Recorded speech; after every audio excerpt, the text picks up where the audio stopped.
Hello, everyone. This is SehoPod Episode 2. I want to thank you to everyone who watched Episode 1 and has been following so far. I really appreciate all the love and support, and we're moving right along. We got to keep this consistent. So I have guest number 2. Introduce yourself. Hi, my name is Keonho Timothy Lee. I am Seho's younger brother. Yes, younger brother. I was born June... Here, get a little closer. I was born June 25th, 2005. Timothy right here was born February 28th, 2007. So we have a 2-year age gap. And we are one of 4 brothers, right? So we have... We're 2 of 4 brothers. We're 2 of 4 brothers, yes. We're 2 of 4 brothers. And so today we want to talk about brotherhood. Mm-hmm. And what it means to be a brother and our experiences as brothers for each other, as brothers for our other brothers, and what that means as a part of our whole identity. Mm-hmm. So, a bit about us two and our relationship.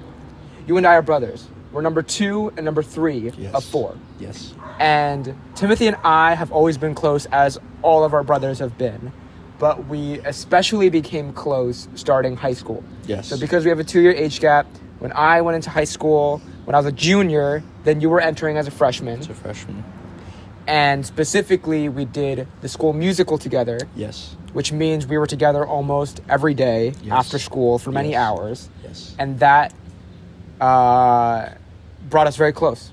Yes. More from just brothers who hang out with family and with other brothers, but also as like one-on-one friends. Right. Right, in a world that's outside of family and our home. Right. You want to talk a little bit about how we became friends through that? Yes, but before I go into that, this is something that So and I were talking about like a few days ago, but I think it's also partly our relationship also kind of surrounds this idea that we're both the middle children. So neither of us are the oldest or the youngest. We're somewhere like in between. And I think just kind of like, I think that kind of dynamic is very different compared from like older brother to the youngest brother, or like me, the 3rd child to the 4th child. I think it's very different to be the middle 2.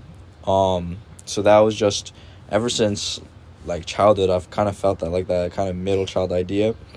I think... Well, let me interrupt real quick. Yes. What do you think are the stereotypes of being a middle child? And then, like, how do you or I or both fit those stereotypes? Okay, I guess not even stereotypes. They could be stereotypes, but also things that are, like, genuinely characteristic of middle childs in general. Right. I think, like, there's the stereotype that the middle children are always kind of, like, looked over. They're kind of like not treated as well as the older and younger brother. But I think in our family, it's always been like equal love, very much. That's thanks to our parents. And I definitely say like I see myself more as a middle child. Mm-hmm. And it's this weird thing of where Seho's the 2nd oldest son. So although he is a middle child, he's the 2nd oldest in the family. While I was the 3rd.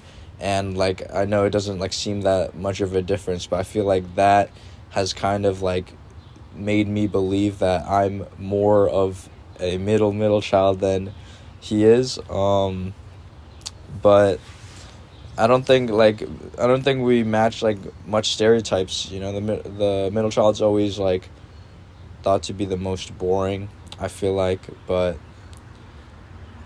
I don't know if it's, like, mean to say this. I feel like we're the most like we're the most animated in our family in our own ways, and I think for that reason maybe we're drawn to each other more, and we have this like special kind of relationship than I might have with Chiho and Peter. Our first question I want to ask you, and I had mentioned this before, but for you, what does it mean to be a brother? What does it mean to be a friend? And what does it mean to be both? To me, to be a brother means to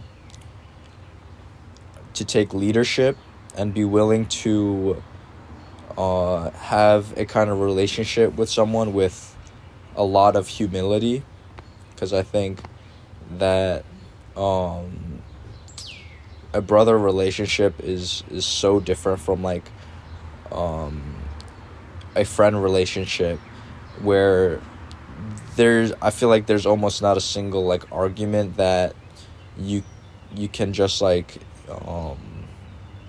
ignore. I feel like with brothers, it's like you really have to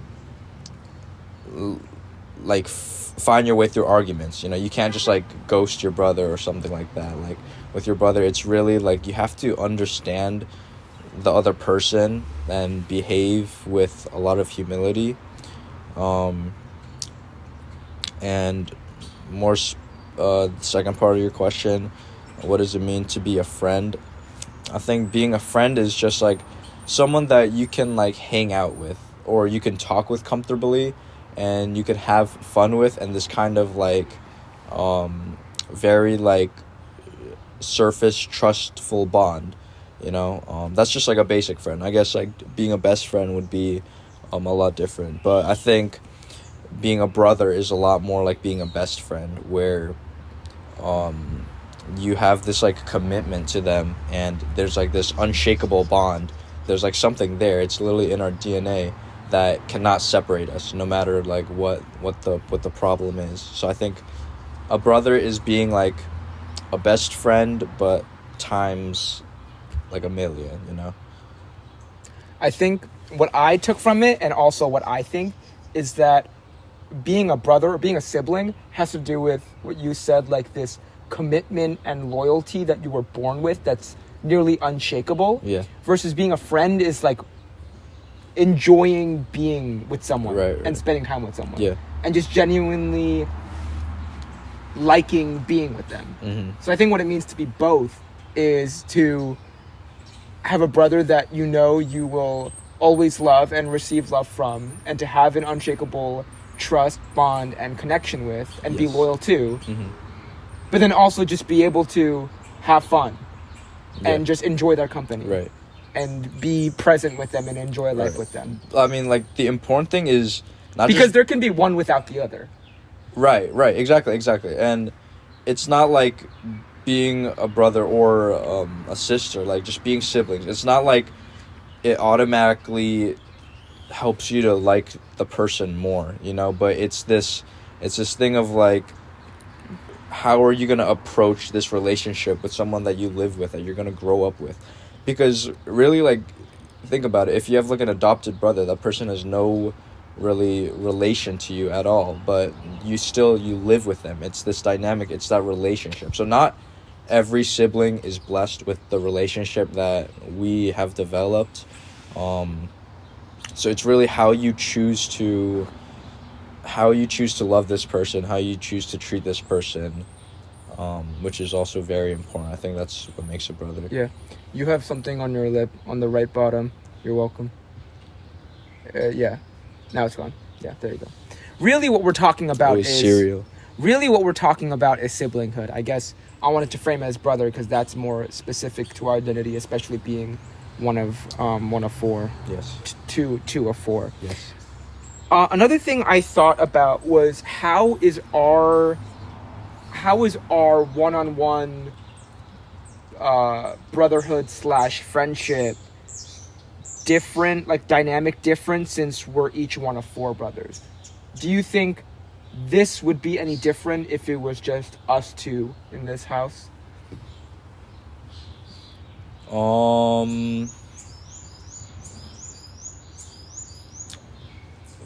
That's a very interesting question. I'm gonna answer it in like a different way.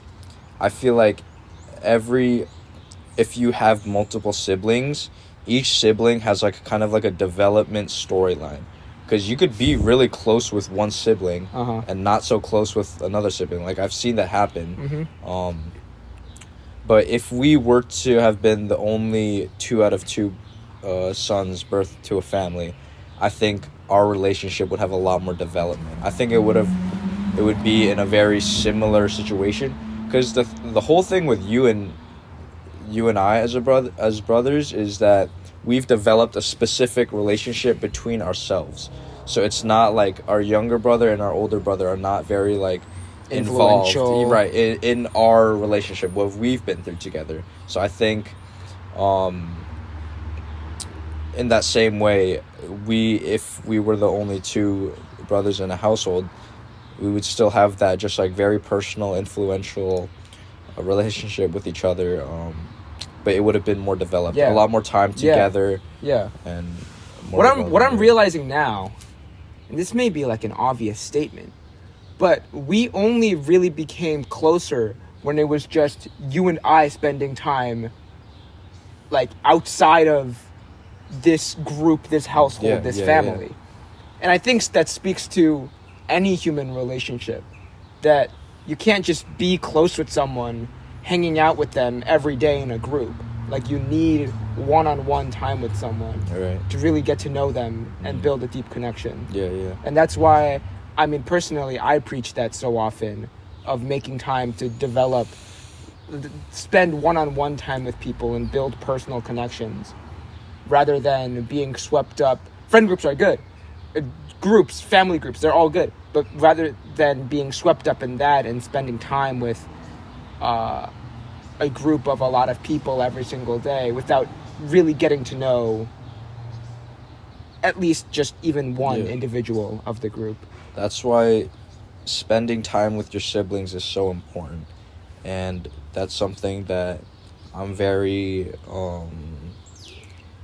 grateful that I have that kind of time, like being able to spend time with my brothers, and also like wanting to spend time with my brothers too. I know a lot of people like don't really want to hang with their siblings and stuff like that, but really, I mean, that's what it takes to grow close to your siblings. Like, that's how a distant sibling relationship is going to become close. Yeah. You got to be willing to spend that time. If you just spend time with them, you know, like you guys go to church together every Sunday, then it's repetitive, it's monotonous. Like, nothing's going to develop there if you're doing the same thing over and over and you're not willing and wanting to be there. If you and I are here right now and we want to have this moment, we're looking forward to it as much as willing it, then I feel like that's the area where it's going to grow. That gives it time where we can actually like grow a stronger bond and get closer like that. I want to challenge that point. Yeah. One person you haven't spent much one-to-one time with among our brothers is Peter. Right. How do you seek to improve your relationship with him? In the same way that one person who I haven't spent the most time with is Keonho. And granted, that makes sense because you are in the middle of me and Keonho. Yeah. And so you haven't spent much time with Peter. Right. You know, I'm in the middle of Peter and you, which means I haven't spent much time with Keonho. That's also just like age stuff as well. That's definitely a good point. Like I said before, I think it's that we haven't gotten enough like time to develop our relationship. So how do you make that time? I don't know. I think we share like similar interests. We both watch UFC a lot. I don't like any of his soccer, but we watch a lot of UFC and like boxing together. I think, and we also share the same love of film and cinema. I think through that, I think we find the most bonding. Similar with like our humor, we find similar bonding. I think maybe just allotting more time, like separate with him, being more willing, looking forward to hanging out with him like one-on-one instead of maybe just in So what are you going to do with him one-on-one? I don't know. We could like... Here, bring the mic closer. We could go to like a sporting event, maybe. I really want to go to like UFC with him. You got money for that? No. That's someday. I think that'll... Sure. Yeah. I think that's one thing I was thinking about. One, like, ways I could spend more one-on-one time with Keonho. And I think I do. I mean, when I'm home, I like to go on walks with him. and there's multiple times where we've just gone out and like played basketball together. So just little things like that, those things add up. And having a genuine interest, like I realize at school and meeting new people, I'm so curious, like genuinely curious about their lives. And I guess it's just because, I mean, it's natural that like we've lived together our whole life, so it's not like I've just met you and I'm now figuring out, like, trying to play catch up, and I have all these things that I get to know about you. Like, I basically know you. Right. But it's still to think of ways to be genuinely curious about your lives and the lives of our family members, because that is the effort that is necessary to continue to cultivate a loving and healthy relationship. Also, one thing, one thing about that is, just bring it. Yeah. It's like I like the reference you use, or not reference, analogy you use of like catching up with someone. I feel like in like those one-on-one bond moments, it's very, very uncommon that you guys are just gonna start like talking like deep conversation, start ranting. But I feel like in little things that we do, in the little interactions that you might have with someone one-on-one, that's when you can to really like know more about them. And that's where like you gotta kind of have that like sibling like telepathy, or like sibling like translator, where you're translating the interactions you have with them into like stuff that you can pick up from them, like who they are. So what I was just saying disagrees with that statement. It's not. So what I think is, it's not. We shouldn't.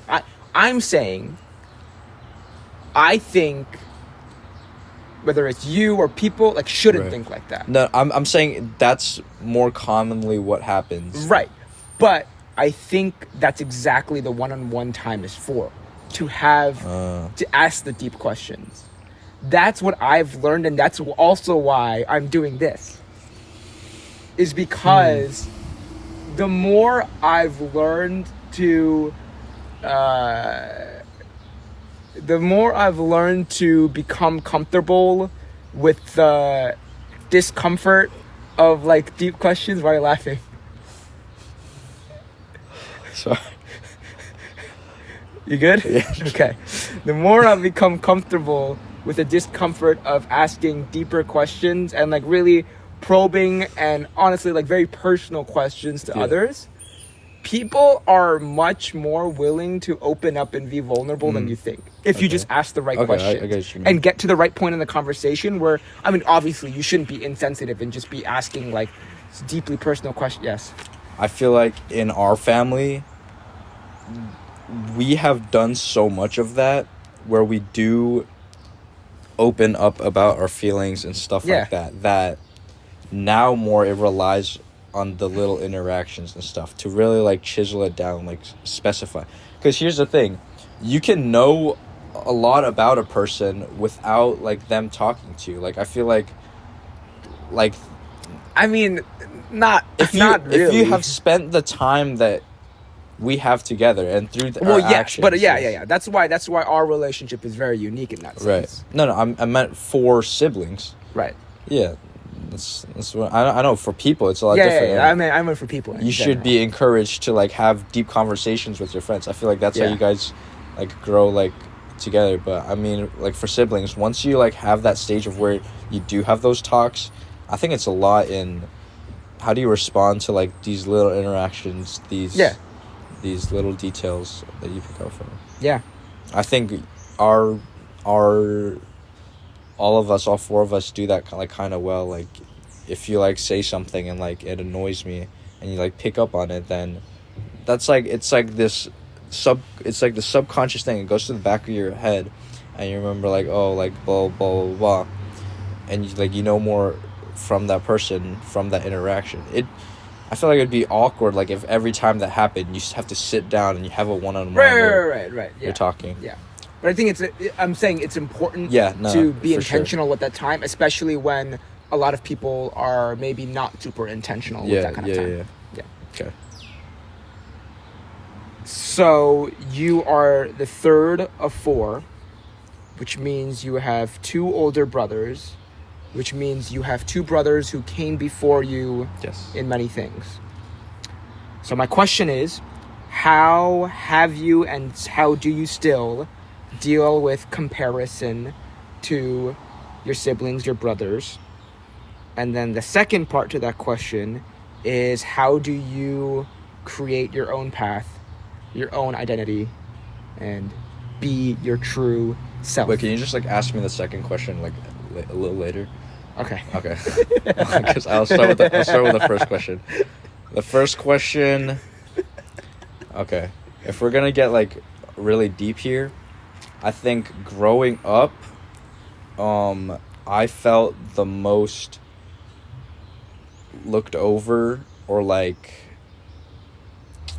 I felt like the kind of like the least, like being third, like how I said, By who?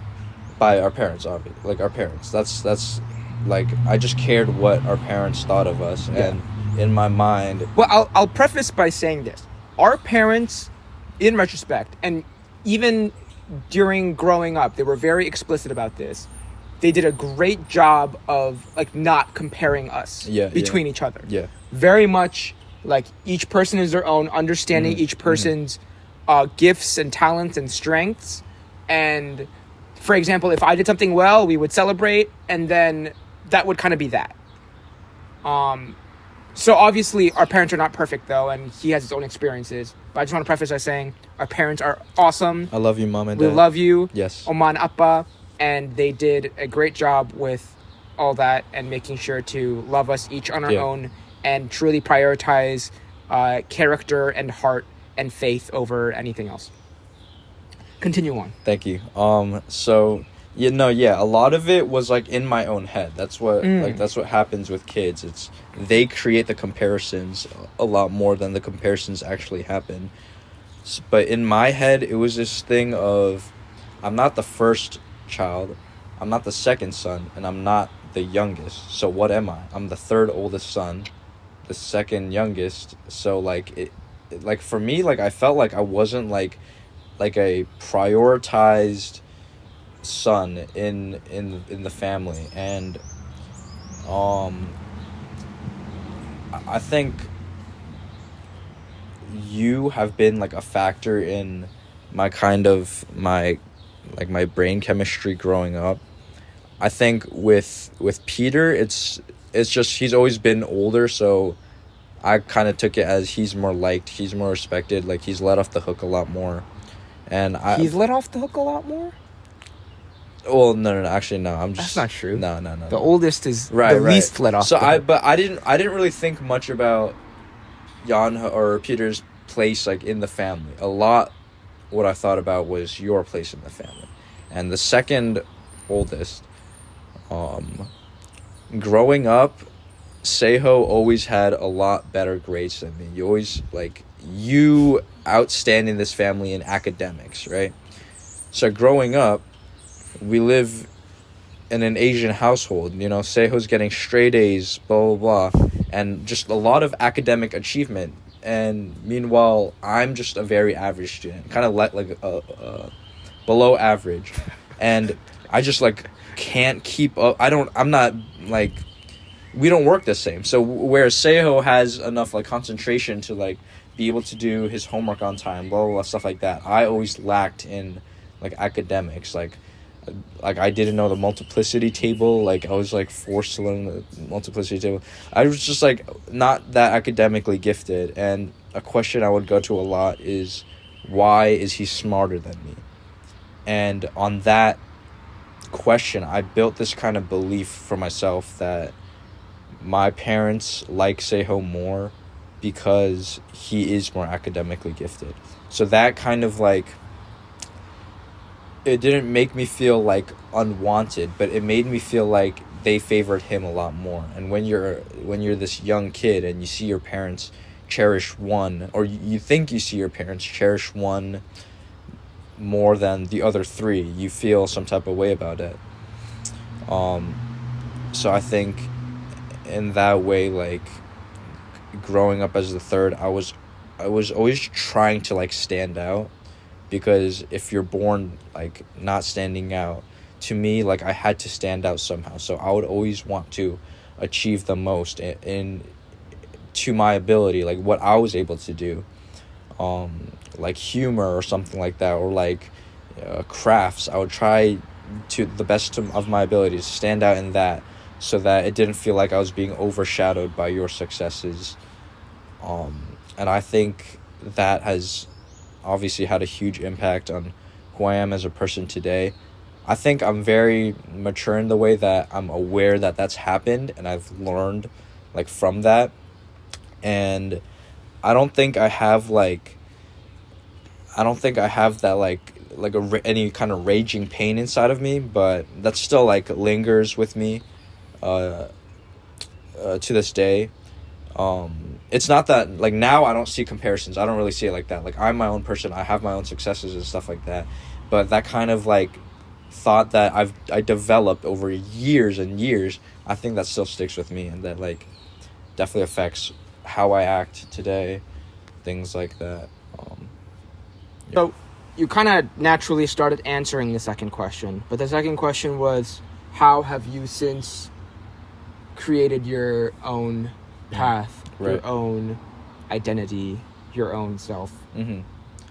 I think what it took was a lot of like self-reflection, and this also sounds kind of stupid, but like I found my own thing. Like I got good at something.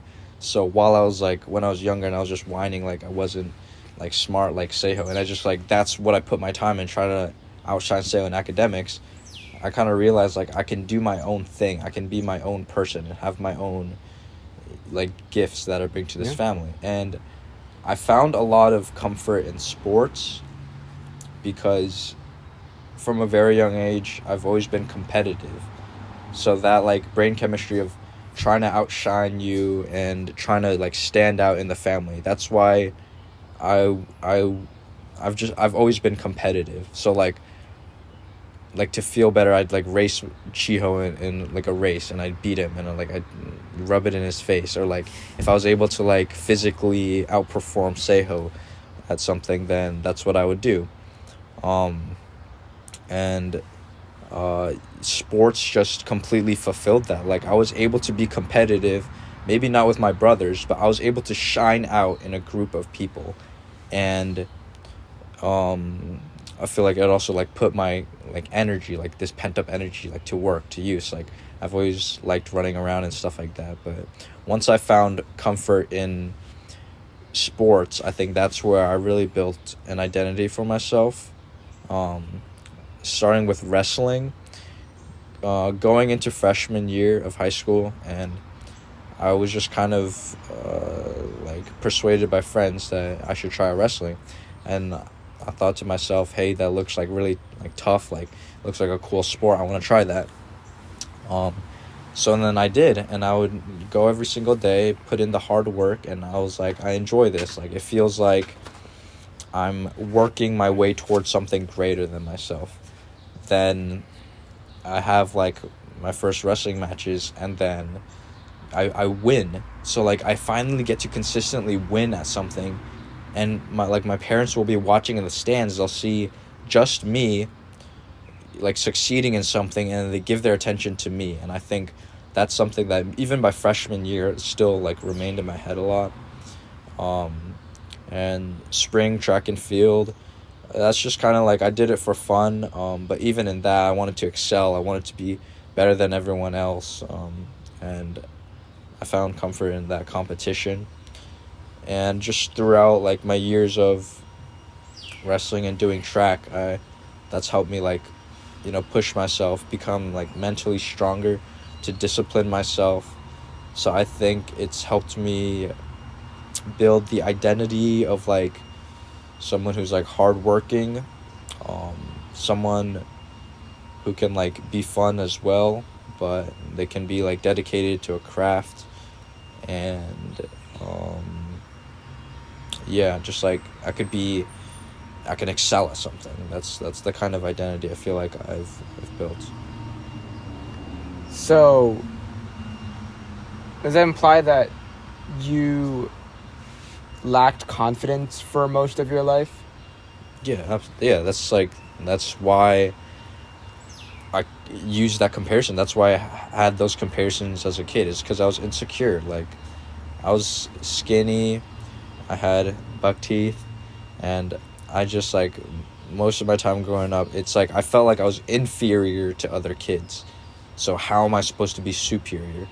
And I feel like that's, like, it just kind of kept, like, it's like, it's a snowball effect. Like, you first just have that little idea in your head, and then you say, like, okay, I want more confidence. How am I gonna do that? Then, like, you gain a little bit of weight, like, you change your hair, then you gain a little more confidence, but you're still nothing compared to these, like, other people. So then you just go more, and I feel like it's like a snowball of, like, at what point is it lacking confidence, and then as what point is it just, like, trying to be perfect, you know? I think, like, right now I'm at a place where it's no longer like that, and I'm more confident just for myself because I like being confident. But it's definitely this thing of some of that, maybe what people can see as, like, overconfidence is really just, like, me, like, just instinctively, like, trying to be more confident than I am, to, like, cover up the insecurities that might have scarred me so much in the past. You said one motivation, like, to build your confidence was feeling inferior to others, and how do I feel superior? So, I mean, let's say that's in the past. You've built your confidence now. Yeah. How is that now, like, you know, to continue to remain confident and continue to build confidence? How is that something that you want to be, like, not comparing to others, just really focusing on yourself, being humble, not being overconfident, like you said? Right. How do you think about those things and go about that? Yeah, I think now that, like, I've realized that, like, a lot of my pain has healed, and, like, I'm at that position where, like, now that I have this confidence, like, how do I use it? How do I benefit myself instead of, like, always trying to, like, reach for more? I think it's now humbling myself. It's figuring out, you know, like, what's confidence and what might be overconfidence. But it's definitely a lot of, like, humbling myself to, like, truly who I am. Like, not this, like, overconfidence or underconfidence, but, like, just being, like, completely comfortable at this one state. How I would approach doing that, I'm not sure. That's just kind of, like, as you live life, that's something that happens. If you put in, like, the effort to try to fix that about yourself, then that's something that's going to naturally happen. But I think just with time, spending more time with myself and others, it's going to naturally happen. How does your faith play a role in that journey? It's just, I think a lot of people would say, like, just kind of, like, trust God on that journey, but I can give you something better, and it's that God created everyone in the image of himself, and that every person that God has made is perfect. It was made in his image. So just always knowing that, like, I am perfect the way I am. Obviously, like, that doesn't mean you shouldn't want to improve yourself. You can improve yourself, but just know that your soul and, like, who you are as a human being is like, you are perfectly made. You are perfectly made. You're perfectly made. There's no mistakes in that. Not that you are perfect. No. That you're perfectly made. You were designed by God, and it was a perfect design. Knowing that, you could have so much confidence in that. You could have so much, like, comfort. You could find so much comfort in that. Yeah. And also in my faith, it's kind of been, like, you learn that, like, God loves you. So, like, it doesn't matter even if I were to be overlooked, you know, by my parents, or, like, maybe not stand out as much, like, God loves you. That's the only thing that matters. It really doesn't matter what, like, anyone else thinks of you. But really, it should be that you love yourself, because if you believe that you are perfectly made from God, then you should be so happy with yourself. Yeah, there you go. That's one thing that helps me a ton. even with being an extrovert and having, a lot of friends and being socially present and active, those are true things. No, I just thought of something. Even those things. Can you just say what you want to say? No, Okay. the way you're talking is funny. The way you're talking is funny too. Continue. Despite those things, I still fall into the trap of feeling insecure Yeah, right. and seeking validation from others. Exactly. That's just natural. That's just natural. That's human emotion. But where faith comes in is how much incredible freedom is there yes. that as a son of God and a believer of Christ, can you just be serious for a second? Dude, I'm sorry. That my worth and value comes from Jesus alone. Right. Like, I am already chosen. Yeah. And nothing else matters. Exactly. I think, like, that's such a big thing with young kids nowadays, is you have to learn that you shouldn't care what people think about you. Because people will definitely, every single person in the world, like, someone will judge you. Everyone will judge you, but it's how you take that. Like, that's so important. Like, that's like a thing you learn as a kid, right?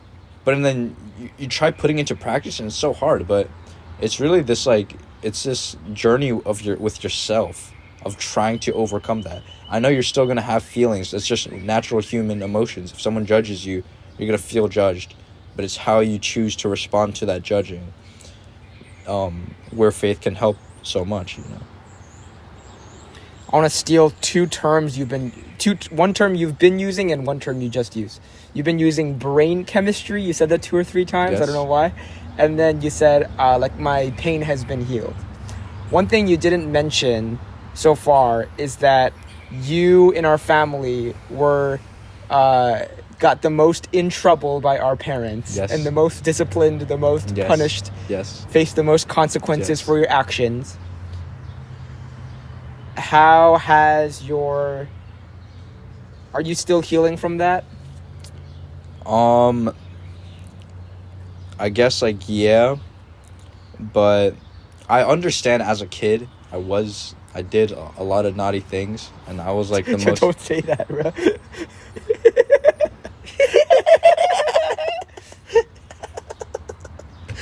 I understand that as a kid, I was the most mischievous, but, like, to this day, I don't think I could have controlled it. Like, I was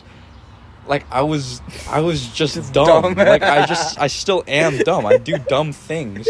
So, I do understand if I do something that's dumb and, like, I hurt somebody else or it affects somebody else, that I would have been disciplined a lot. But a lot of times it would just be me, like, being dumb, being a kid and making mistakes and being punished a lot harsher than I should have been for that. And a lot of that, like, stayed in my head. Like I understand I am a bad kid, but do I deserve this punishment that I'm getting? And I think that's the part that sticks with me. I know I was a bad kid and stuff like that. It's just how I was disciplined growing up as a bad kid. I think that's, like, the pain that sticks with me more than, like, the concept or the knowledge of being called a bad kid or something like that. What's your biggest regret as a brother? I guess what I'm implying is something you did or said to another brother, or something you did or said, just maybe not to that person specifically, but that really affected them, or just something you did yourself. I think it would have to be, it's not like one thing specifically, but I think growing up, my relationship with Chiho was always like kind of shaky, where, like, he would just like, I would find him so annoying. He would just be so annoying sometimes. So, like, just, like... You'd just be demoralizing to him. No, it's not even that. It's just, like, because of that, like, I just didn't treat him, like, right. So, like, I would... Make fun of him. Right, I would make fun of him. Or, like, I didn't care for him the way that he cared for me. And I think to this day, that's, like, one of my biggest regrets, or I still feel so bad. Because right now, I can look at Chiho, who's 14, but I still see, like, the 8-year-old or the 10-year-old that, like, I would pick on a lot. And, like, I would just, like, not treat, like, well. Like, he always shows me love, even if it can be in, like, an annoying way. But he has shown me more love than I think I've shown him. But, like, there's no way to really fix that. That's the past. I can't change that. What I can change is how I treat him now. So I try to show him that I appreciate him a lot more. And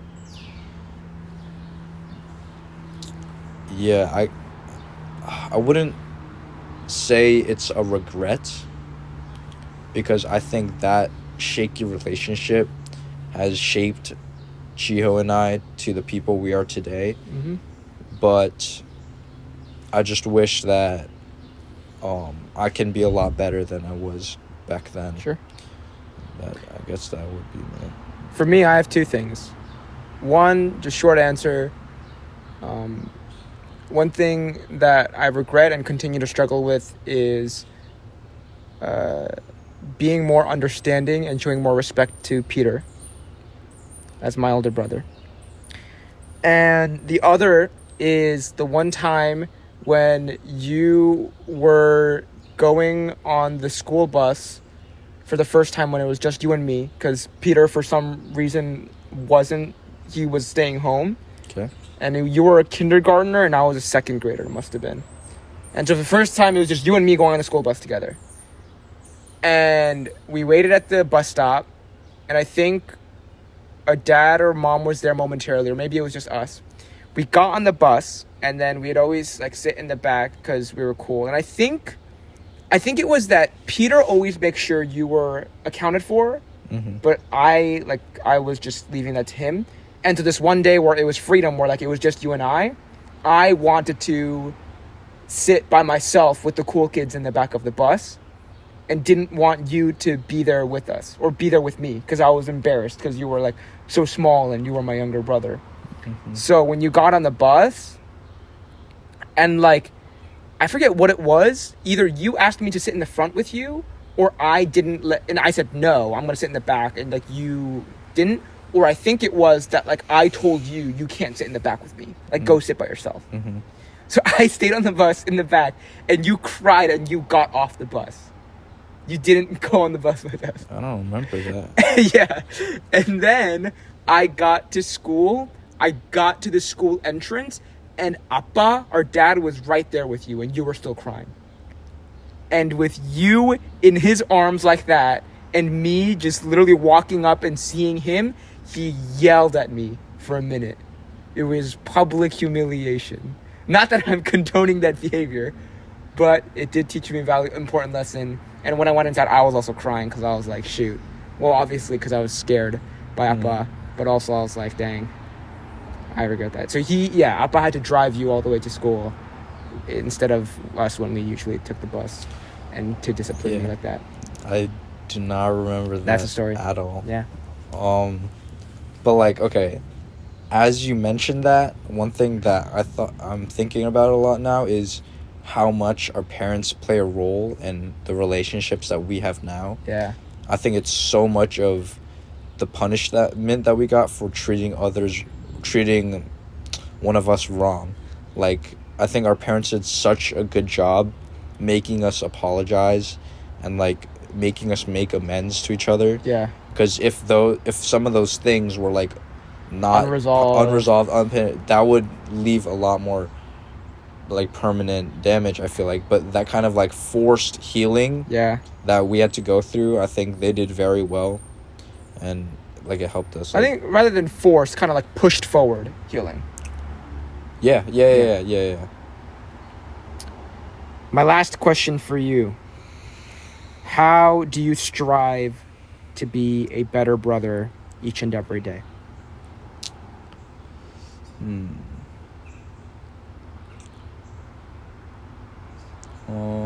Whether it's something you're doing right now or you're making a vow right now from now on.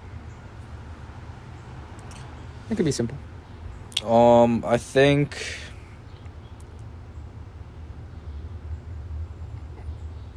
like being more willing and like really wanting to spend more like bonding time together. I think like I enjoy when we like hang out, but it's usually got to be like kind of some kind of event, like if we're going out to eat or something, or we're going to the movies, like then I'll be more willing. But if I'm just at home, I'm less willing to like put aside time for like to bond with my brothers. I think that's something I should do. I think that's something that everyone should do. Yeah. Just like it doesn't have to be anything that you do with them, but spending time with them would be very helpful. Well, I think it does have to be doing something, because then you don't make plans. That's the one thing. I came home. No, but like just talking. Right. But you have to like make talking, but also to make plans and spend time with them. Yeah. Like I when I got home from school, I looked at Peter and said, "I'm sorry for the ways I have been unintentional with my time with family and with brothers." Because he always wants to hang out with us. Yeah. But I always prioritize hanging out with friends over hanging out with brothers. Mm-hmm. And it's because if I were to like put my plans with my friends on my mental calendar, I don't do that with plans with brothers and with family. Yeah. And instead it's like if I have nothing else going on, and if even to the last minute no one has invited me somewhere, like my friends, then I'll do something with brothers and with family. Yeah. But it's to make the train. So you talk closely into the mic. It's to make intentional plans with family and brothers.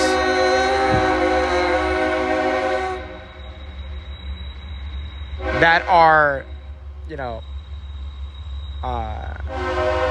uncompromisable. Is that a word? Yeah. There's no compromise with Yeah. those plans. To make those plans and to set them in stone and to put them on my calendar, whether that be mentally or on my actual calendar. I think that's one way I definitely strive to be a better brother and to be intentional about the time and to just hang out.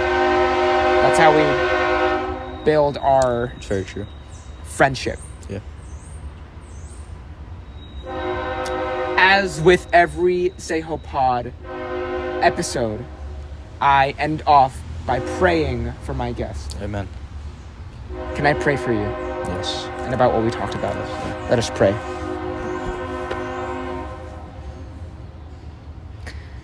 Dear God,